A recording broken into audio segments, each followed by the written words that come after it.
This is the original podcast edition of The Guild of the Cowry Catchers by Abigail Hilton, now part of the complete Pirates of Wefrevane series.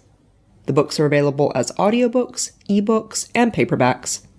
This podcast originally aired from 2010 to 2014.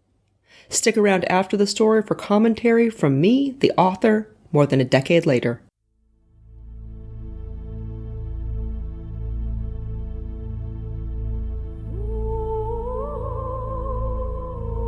The Guild of the Cowry Catchers, a novel of pirates and Panamindorah. Written and narrated by Abigail Hilton. Book 2, Flames. Warning: this novel was intended for people who shop in the grown-up section of the bookstore. It is not intended for children or young teens. If you need to ask whether you will be offended, you probably will. Episode 1. Chapter 1. Silver and Black. Wyvern sacrifices vary a great deal from temple to temple. Some gods prefer victims of certain ages. Some will accept animals. Some desire mainly one kind of shelt, although most seem to appreciate variety. The method and ritual of preparation varies as well. Many gods prefer shelts who are drugged or drunk. Some insist that their sacrifices be fed specific diets or lead specific lifestyles for periods prior to the offering.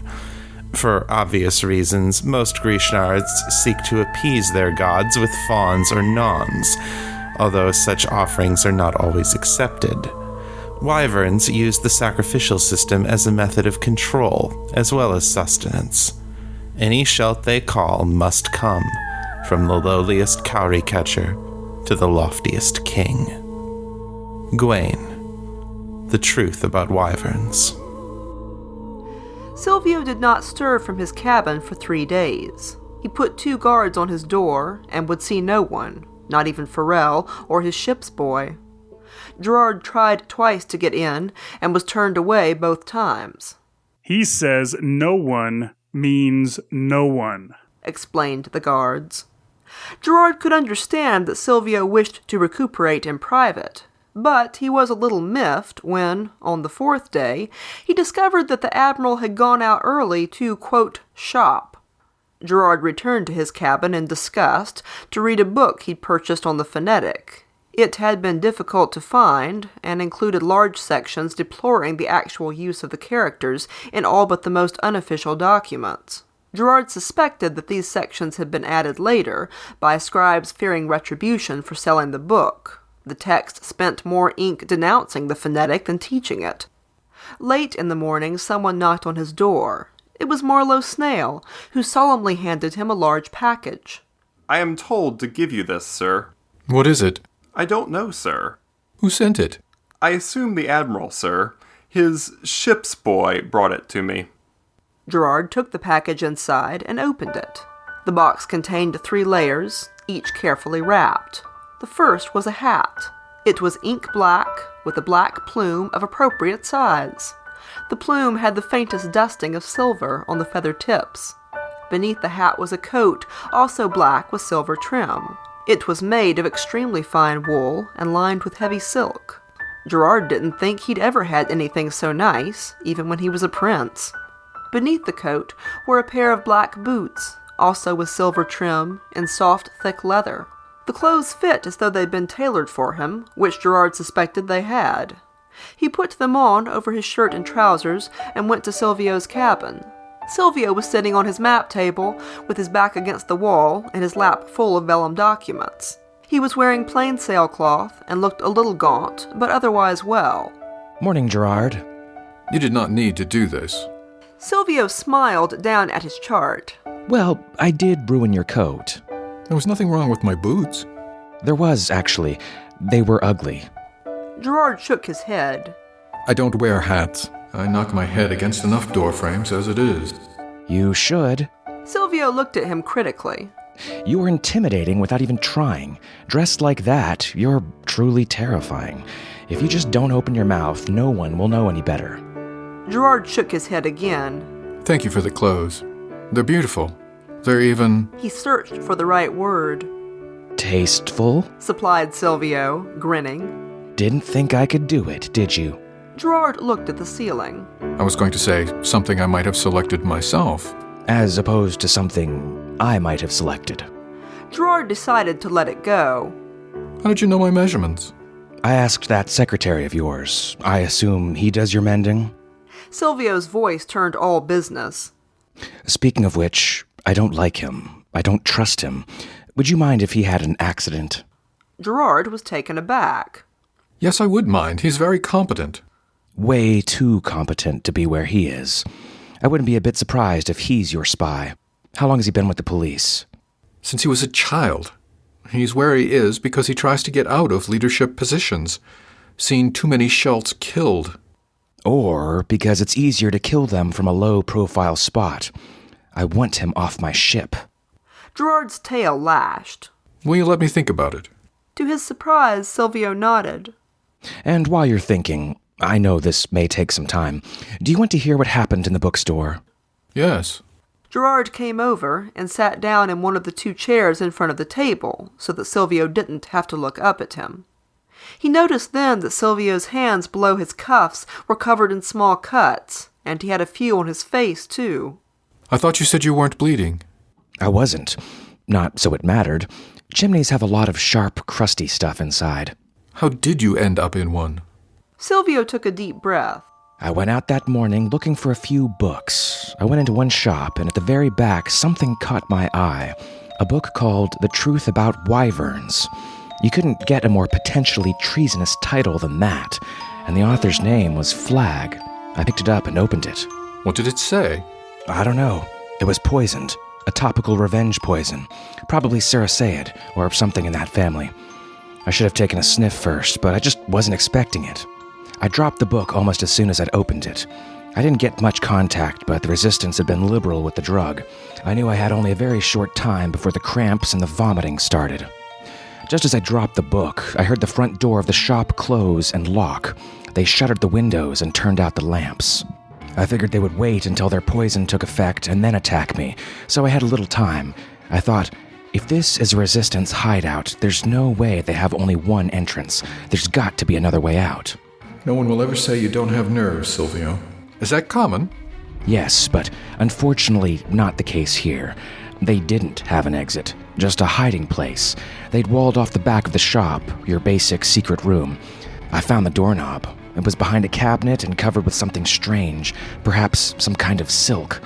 It looked just like the wall, but it gave when I touched it, and I could turn the doorknob underneath. The Schultz in the shop must have heard or seen something because they came after me as soon as I turned the knob. I didn't have time to get inside the room. I barely had time to throw some knives. The shop was dark, and I doubt I killed any of them, but I hit one, and they backed off for a moment. I found your knife in that shop. Interrupted Gerard. It was wedged behind a bookcase. I found bloodstains on the floor, too. Not mine, said Silvio with satisfaction. You ran out of knives? Silvio scowled. I don't actually have a limitless supply, you know. Usually if I have to throw more than 3, I figure I ought to be running or sending in someone with a sword. Gerard kept his face an attentive blank. He was well aware of the amount of trust this piece of information represented. I threw enough to make them pause, which was everything I had, and then backed into their secret room. Silvio hesitated. I wish I'd had more time and more light. I got an impression of some kind of office, but it was completely dark. I smelled and felt my way around. I know Gwain's signature scent now, and it was in there. His eyes narrowed to slits. He's made a very big mistake, that one. Trying to kill you is one thing. Trying to kill me is quite another. There was a fireplace? Asked Gerard. A small one. I'm sure it was there when they walled off the back room, and no one bothered to close it up. No Grishnard would have fit. I barely did. After that, it was all climbing through ductwork and getting lost and throwing up and hurting. Gods, that stuff is nasty. It hurt to move, hurt to breathe, hurt to think. They kept lighting fires, too. They must have gone all the way down the street doing it. I needed water. That's the cure. It's counterintuitive with a topical poison, but you need lots of water to push it through your system. Fortunately, I didn't get much exposure, so even without water, the effects didn't last long. I was getting better by the time you found me. Silvio smiled sweetly. Gerard, you look as though you actually feel sorry for me. I do. That's awful. I've done it to others. On purpose. Not a nice person. You have to keep reminding me or I might forget. Would you again? I certainly would. I'd like to do it to Gawain. He's tangled with the wrong foxling. They were quiet for a moment. Gerard pulled something out of his pocket. Did I ever show you Montpierre's list? No, of course I didn't. We weren't speaking then. Gerard told Silvio about his office and his suspicions, as well as the scrap of paper he'd found in the fireplace. He'd copied it onto a bit of parchment and had a habit of carrying it around with him. Silvio clicked his tongue when Gerard told him about the office. Oh, for the love of all that's sacred, get rid of your old police. I will. I won't kill them, but I will retire them. Better than nothing, I suppose. Silvio looked at the list.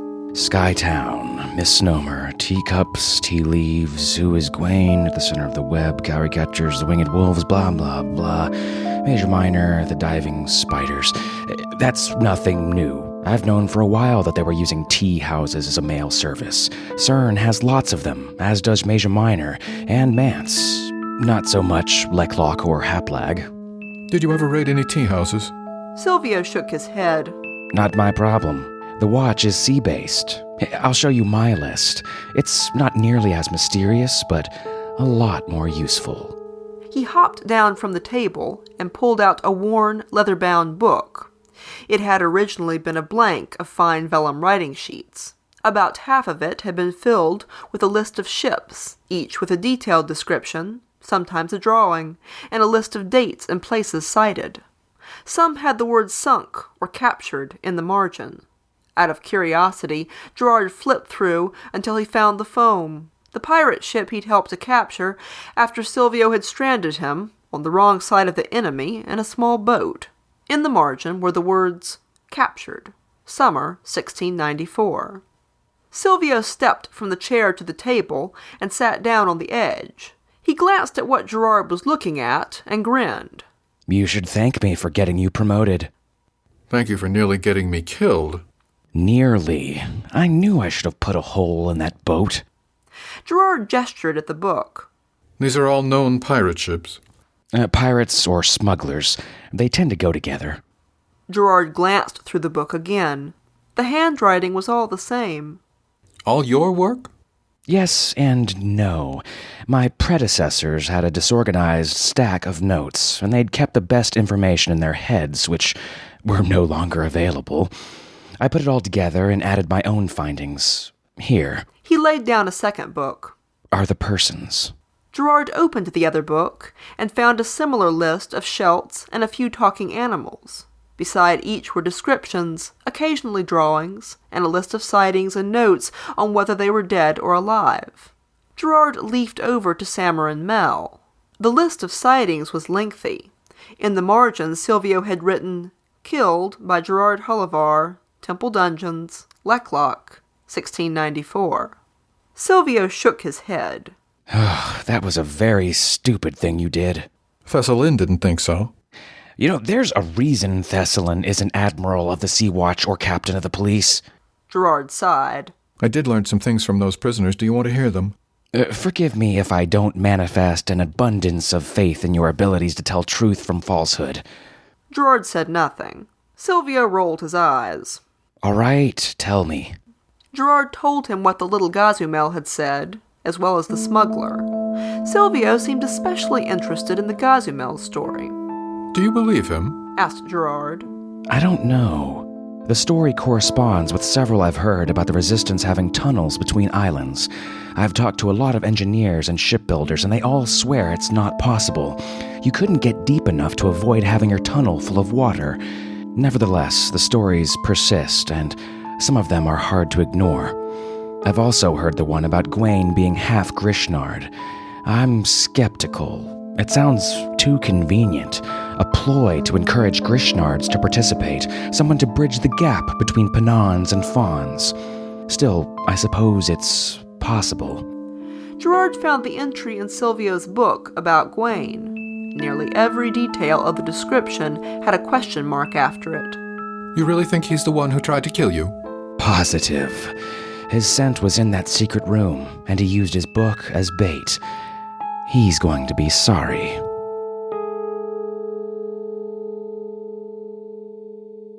Chapter 2.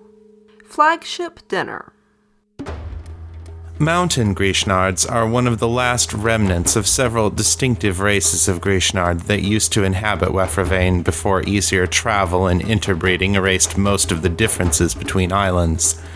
Mountain Grishnards may still be found in the high country of Hapleg and Cern, and scattered throughout the small kingdoms. Their shelts are taller and darker than other Grishnards, but it is their griffins that startle strangers. Some are larger than Mountain Pegasus, standing head and shoulders above lowland griffins. Gawain, the non-Grishnards of Wefravain. Gerard wanted to investigate the bookstore. It's a waste of time, said Silvio. If there's one thing I know about Gawain, it's that he moves. He and his shelts were probably gone before I found my way out of the ductwork.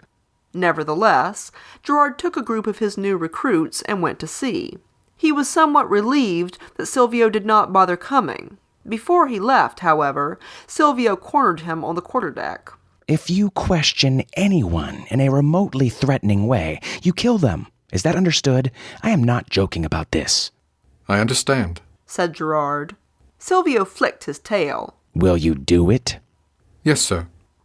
Silvio growled. Don't patronize me, Gerard. I can't be you, Silvio. No, but you can follow orders. I don't think you have the authority to give me orders on land, thought Gerard, but he didn't say it. In the event, Gerard did not question anyone in a remotely threatening way. The secret room in the bookstore was no longer secret when he arrived. The door looked new. There was no trace of an alcove around the knob, or the sticky material that Silvio had described. The room was stacked with books. Storage space, the clerk informed him. Gerard asked who owned the shop and who had worked here for the last few days. Funny you should ask, said the clerk. It's been rented to a merchant group for the past year, but I understand that they sold it a few days ago with all contents. I'm here doing inventory. I thought Marsh and Finn owned all the shops on this street, said Gerard. The clerk nodded. They do now. Back on the Fang, Silvio gave Gerard his "I told you so" expression. You can probably trace the money, and after a lot of work and bother, you'll find some merchant who was bought, and you can kill him as an example. The ones who are causing the trouble, though, they don't sit still to be caught. You have to figure out where they're going and get there ahead of them. They sailed the next day, ostensibly for Haplag, although Gerard knew they were headed for the island they'd seen on the wall of the tea-house. Silvio had sent messages to his lieutenants days ago when they re-entered the Great Islands. As a result, they sailed for Manse with both the Dark Wind and the Sea Feather. The Dark Wind was the largest of the three ships, and also the slowest. The Sea Feather was the smallest and swiftest. Silvio had all three of his lieutenants to dinner aboard the Fang the first night out of Manse. He ordered Gerard to come, and try not to look as though you're dining on ground glass.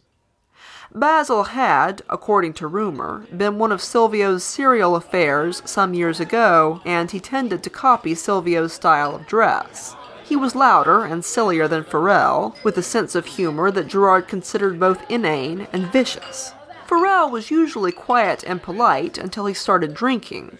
Then he could be as bad as Basil. Arundel continued his usual brooding silences and long blank stares, no matter how much alcohol he consumed. Mercifully, a few of the captains had been invited as well, two of whom Gerard knew and liked. He spent most of the evening talking to them, but Basil finally managed to catch his eye from across the table. Gerard, I heard you got a visit from your daddy this trip. Sweet home waters, eh? What did he call you? Oh, I know. Someone told me. He glanced at Silvio, but the Admiral had turned and started talking to Farrell. Gerard's eyes flicked to two of Farrell's captains, who were present and could have repeated what had happened on Hullavaras. Both of them suddenly had something very pressing to tell their neighbors. Well, I seem to be generating loyalty of a sort. Basil looked mildly annoyed. Dishonorable wealth, was that it? And I heard he called your wife a peasant whore. I do hope you boxed his ears for that. No, but Silvio almost did. I was banished from Holivaris. Why would I even have gone ashore? Across the table, Arundel was staring at him with that oddly vacant expression. It made Gerard bristle uncomfortably against his clothes. After the meal had finished, and they'd seen the visitors back to their boats, Silvio walked over to where Gerard was leaning against the stern rail, enjoying the cool, clean air after the close stuffiness of the dining cabin. Silvio was all flash and dazzle tonight, with turquoise and cloth of silver coat, and a hat of heavy white sulky leather with a single iridescent feather. Gerard was wearing the clothes that Silvio had given him. He was thinking of adopting a simpler version as uniforms for the police. Well, that didn't kill you, said Silvio. He hopped up on the rail, which put him at about head height with Gerard, facing in the opposite direction. I can see why you put Pharrell over your flagship. Silvio flicked his tail, braided tonight with turquoise ribbon. Pharrell never disagrees with me, which I'm sure you find repulsive. Gerard did, but he felt bad that it showed. Before he could say anything, Silvio continued, Basil will sometimes offer his own opinion, which is occasionally useful. However, he imitates me in ways I find annoying. I should never have let him into my bed. He asked for too much and always more, and he thought it gave him privileges it didn't. He wants to come back, and I'm not interested. Silvio glanced at Gerard's expression and grinned. Oh, am I making you incredibly uncomfortable, Gerard? Not quite incredibly. Good. Baseline level of Silvio-related discomfort, then? Arundel is intelligent, or at least he used to be. He so enjoys torturing things that it sometimes gets in the way of his better judgment, and there are moments when I just wonder whether anyone's home in his head. That stare, thought Gerard. I've decided you can keep Marlowe Snail, on one condition. Gerard had been half hoping that Silvio had forgotten about Marlowe. They were, after all, already away from Mance. That I keep him as a pair of gloves? Silvio actually laughed. Gerard had been laughed at by Silvio more times than he could remember, but never when he intended to amuse. Aside from my sense of humor, can I interest you in any of my other bad habits? Doubtful. Probably a good idea. I wouldn't recommend Basil anyway. Gerard grimaced. What I was going to say, I'll have him watched. It's risky to keep him here, but it would be worth the risk to see how they're communicating. We could even feed him false information. And if he doesn't do any communicating? Then I'll buy you another hat. That Grishnard has an agenda. I don't know what it is, but I know his type. Did you see him at sword practice with the rest of your recruits? He's easily twice as good as any of them. He ought to be good with a sword, countered Gerard. He's been in the police long enough. Skill and apparent dedication without even a hint of ambition? Sneered Silvio. I find that hard to believe.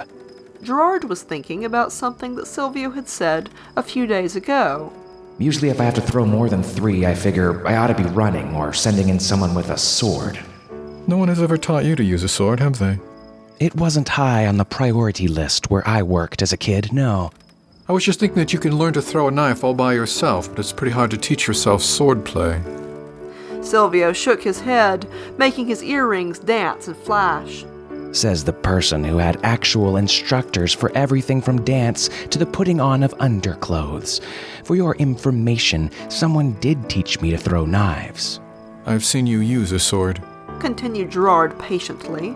You're very quick, which almost makes up for the fact that you don't know what you're doing. Gerard half expected Silvio to respond in anger, but he only shrugged. I see where you're going with this. And it's kind of you to offer, but Gerard, your sword is nearly as tall as I am. Gerard glanced down. It was true. I will never have your reach. Weight counts too in close fighting, and as you surely noticed, I don't have much. It may surprise you to learn that I have actually thought about this, and I'll stick to my knives and my poisons. They may not be very honorable weapons, but they work for me. And when you run out of them in a tight place? Then I'll improvise. I've been doing it for some time. He hopped down from the railing. Good night, Gerard.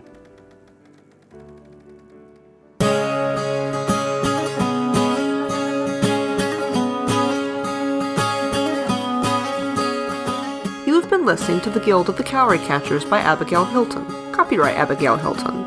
Cowry Catchers is an illustrated podcast. Artwork for this episode was created by Sarah Cloutier. To view these illustrations, and to learn more about this world and its author, visit the website at www.cowrycatchers.com.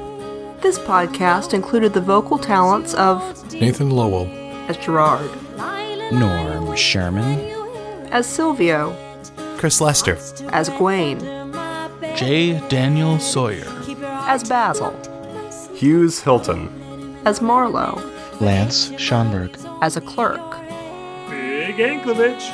as a guard.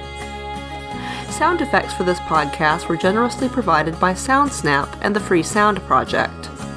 The intro music for this podcast was Grace by Beth Quist. The outro music is Monsters, also by Beth Quist, both licensed with permission from Magnatune.net. Music for Book 2 of Cowry Catchers included selections from Digital Juice at digitaljuice.com and Kevin MacLeod at Incompetech.com. It also included Beth Quist, Diana Rowan, and Jamie Saber, all from Magnatune.net. All music was licensed and used according to the terms of the websites. This is a standard copyright now. This podcast is provided for your personal enjoyment only. You can download and archive the episodes for your personal use. You may not re-upload, mirror, or publicly redistribute the audio files, nor can you alter, remix, or create derivative works.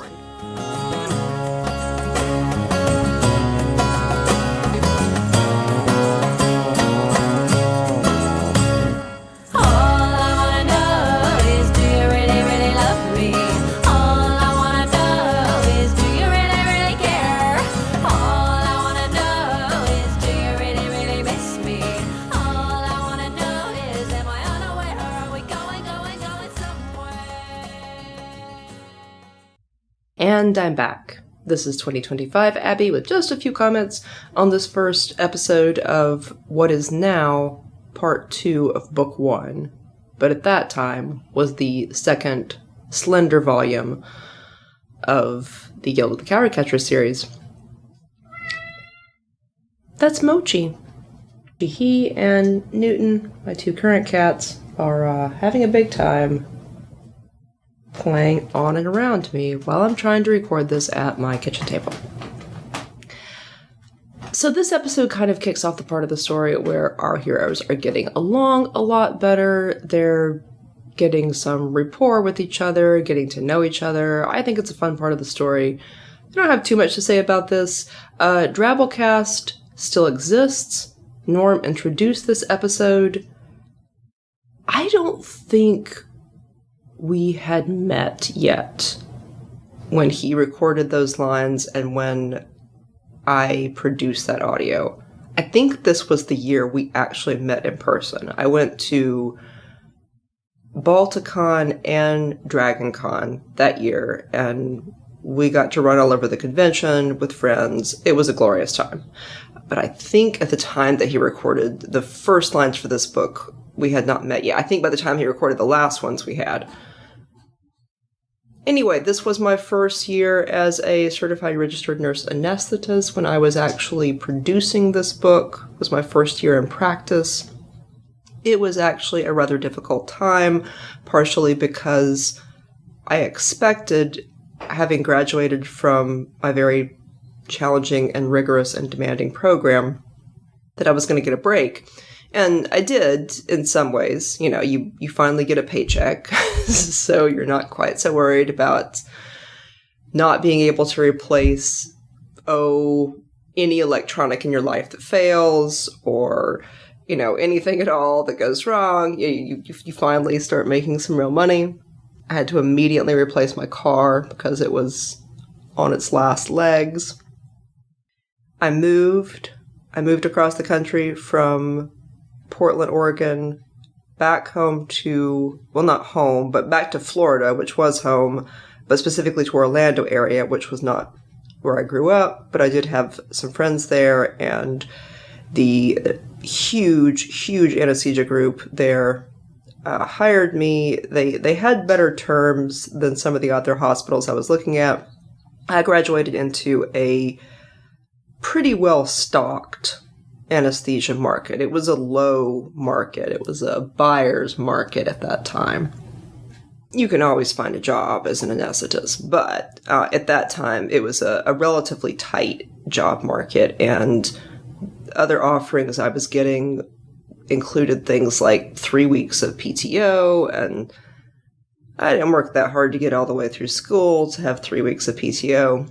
Anyway, this big group in Orlando offered me a fairly decent contract, but they turned out to be a pit of vipers. It was a big, mean group, very political. And when I say political, I don't mean like national politics. I mean hospital politics. And I had no idea what I was walking into. I was kind of just like a lamb into the den of wolves in that place.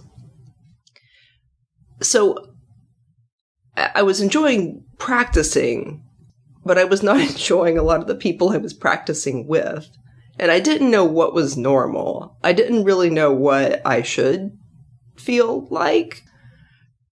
But what I felt like was, I remember putting my patients to sleep and thinking, they look so happy going off to sleep with drugs. Like, I wish I felt like that. I do not use drugs. I didn't even drink alcohol at that time. So no real risk of me diverting. But I was shocked that I felt like that, because I had not really felt like that before. And at first I had a hard time identifying why. It was because I was in an incredibly toxic workplace. But I was coming out of the program, the anesthesia program system, which is also toxic and abusive.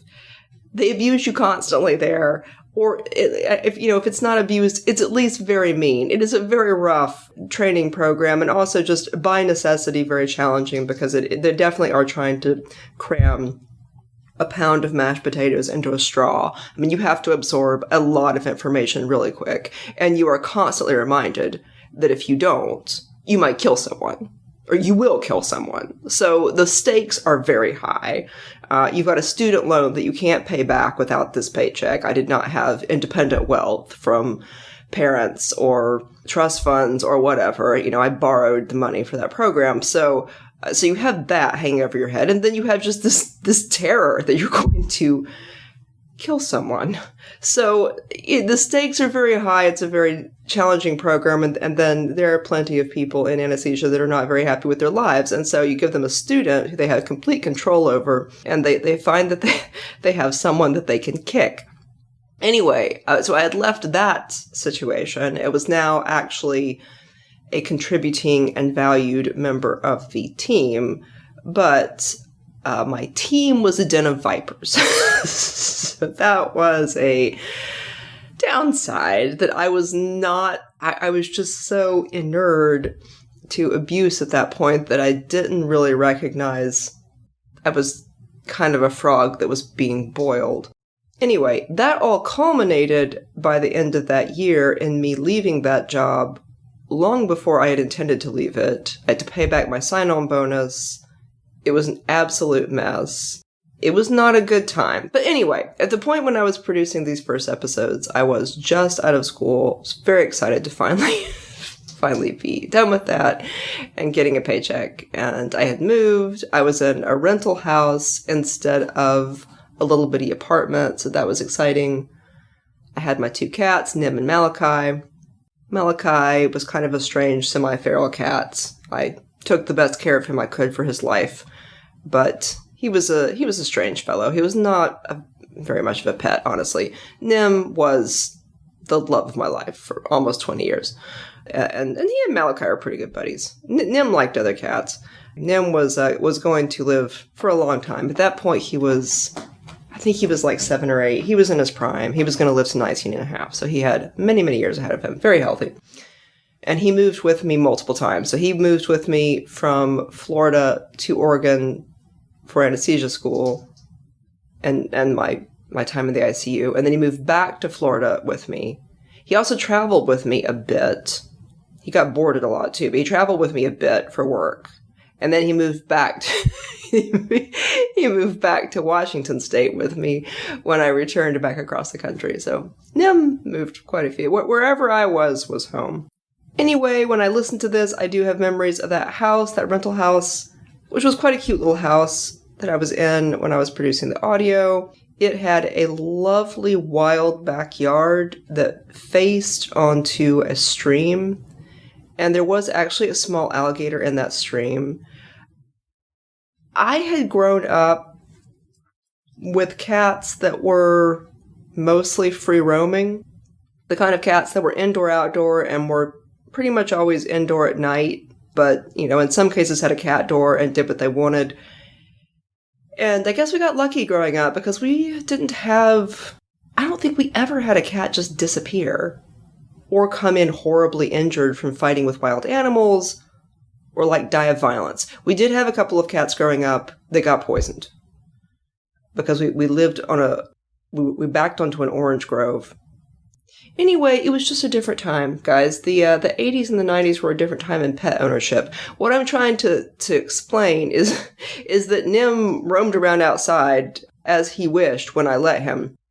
And now I look back on that and I was like, oh my God, what a horrible risk. Why did you do that? But he loved it. And he was also one of those cats that was just very, very good about coming in at night and not going very far. He was incredibly well behaved in that way. In fact, the next apartment I went back to apartments for quite a long time. The next one had a little concrete pad in back, and I planted a beautiful apartment garden all around it. And Nim would go out and he would just stay right there. He would not leave the apartment garden. He would not leave the concrete pad, even though there was no porch, no wall. Anyway, now I look back on that, having had a few close calls with my cats here in the Pacific Northwest, where it is much more dangerous to let cats free roam here. It's almost a guarantee they're going to die at some point prematurely. But in Florida, it's not. Yes, I know the birds, etc., etc. Anyway, I'm sorry. There was just a different time. So anyway, he did roam around outside sometimes. It was a beautiful natural area. I was confident that he knew what he was doing and would stay away from the alligator in the stream. I don't know what I was thinking, y'all. I'm so glad I didn't lose Nim at that point in time. The story, though, that I'm trying to tell is, I'm trying to tell a story. I'm getting to the story. So he was out at evening one day, and I can't remember if I heard him meow or if I was just going out there to call him. I think I heard some noise. I go out there, I call him. He comes running to me, and behind him is a bobcat. A real, live, in the flesh, bobcat. And Florida bobcats are not very big. It's a warm climate. They are not very fluffy. They've got a thin coat, and they're about the size of a Cocker Spaniel. They're very leggy. They got big old paws, big head, and long legs, and it looks like they're kind of all legs. But you could not possibly mistake one for a domestic cat. Like I said, this is a cat the size of a Cocker Spaniel. This is not a domestic cat. And I know my Florida mammalogy pretty well. Again, to compare to a domestic cat, especially looking at him beside Nim, which Nim was a wild type coloring. He was a tabby. He was a black tabby. He had that kind of agouti wild type coat. But seeing Nim beside an actual bobcat, you would never confuse one for the other. He comes running in, and Nim liked other cats. He was good at making friends with other cats. He always made friends with cats in boarding when I boarded him with other cats. But he comes racing up to the back porch out of the twilight, out of my very long, big yard that backed onto a wild stream, with this bobcat behind him. And I couldn't tell whether he was running for his life or whether he thought he was playing. I mean, I think he was running for his life either way. But it looked almost like they were playing. And Nim did like to play with other cats. He played with Malachi. He played with other cats in boarding. He played with my family cats when we went home. He was, socially adept. He knew how to socialize with other cats. So he comes flying up and leads this bobcat to within, 6 feet of me, maybe. It was super cool because you don't see bobcats very often in Florida. Even when you're in areas where they live, every once in a while you'll see one crossing the road in front of your car at twilight. You just don't see them very often, and I've never been that close to a wild bobcat before or since. I also took care of bobcats when I worked in the zoo, so I, again, quite familiar with what they look like. And this bobcat stops, and I was just like, jaw hit the ground. I wanted to pull out my phone and take a picture, but I was afraid that if I took my eyes off the bobcat, it would kill my cat.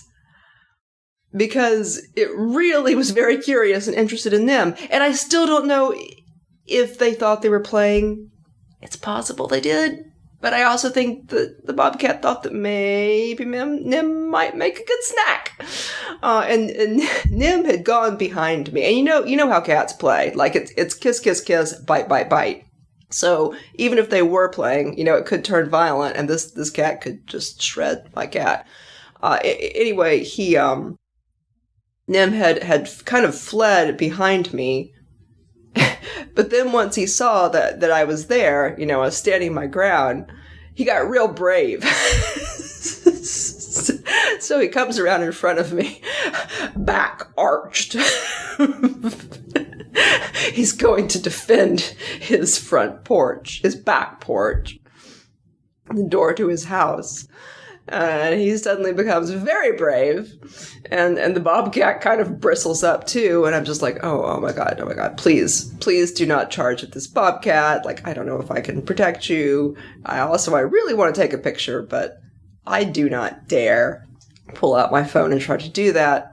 Anyway, with me standing there, the bobcat did change its mind. Again, they're very shy. I'm amazed that it didn't look sick or anything. I mean, I know the first thought should be, is it rabid? But it did not. There was nothing neurologically wrong with that bobcat. It was just having a good time with my cat, or sizing Nim up for a snack. Again, I don't know what I was thinking. He should not have been free roaming out there. Although he did miss that. He missed that yard so much when we left. Oh my goodness, he was sad about that yard.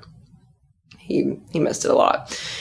He loved it, but he was also going to get killed by something out there. Anyway, yes, the bobcat turned and fled, and Nim, standing in front of me, was he was just bursting with pride. I mean, he absolutely was certain that he declared victory over the bobcat with his human standing directly behind him.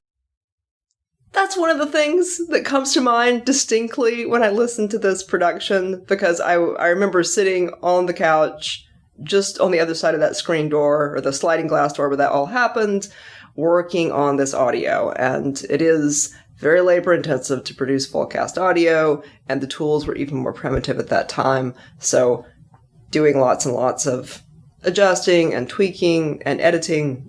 The voice track was always a huge pain to get edited, and the music and sound effects, like finding them all, could be a pain. But I do remember that when it was finally coming together, when you were finally getting all the music to come together with all the audio, that was a really fun piece of doing these kinds of productions, and made the whole thing feel worthwhile. Anyway, I hope you were enjoying it. I feel like my skills improved a bit with this book. Also, the voice actors, you could tell that they were kind of getting more used to their roles. Voice actors who had been, I don't want to say dismissive, but, this was just one of dozens of projects on their plate. Some of those people got a lot more engaged at this point in time, because they realized, I think some of them realized I was serious and I was going to take this all the way to the end, and it was a long story and there was quite a bit to go. Also, only some of these people were actually reading the book, and I wish I had just insisted that everyone who was involved read it, but I just didn't have enough clout. I didn't have enough history in the community to make that kind of insistence. So only the main voice actors had read it. But they had only read one book ahead. So they would read a book, and then we would work on it all year. And then they would read the next book. And again, these were at that time just these slender little volumes. We're not talking about the chunky reorganization that I've done in recent years. We're talking about the slender little volumes that the story was originally divided into. Anyway, I hope you're enjoying this. I will see you again in the next episode.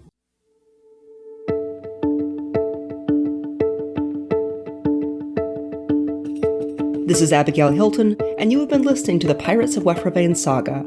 Join me on Patreon for early episodes, long-form interviews, forum access, personal updates, and lots of artwork, including maps and species charts. That's patreon.com/Abigail Hilton. If you want the whole story now with no interruptions and some remastering of the early books for sound quality, you can find the entire series at shop.abigailhilton.com, along with all my other novels. The audiobooks are delivered by BookFunnel. Background music was Hidden Sky by Jamie Sieber, licensed from Magnatune.net circa 2014. The Guild of the Cowry Catchers podcast is an audio adaptation of the Pirates of Wefravain saga, written and produced by Abigail Hilton. Original production copyright 2010, all rights are reserved to the author.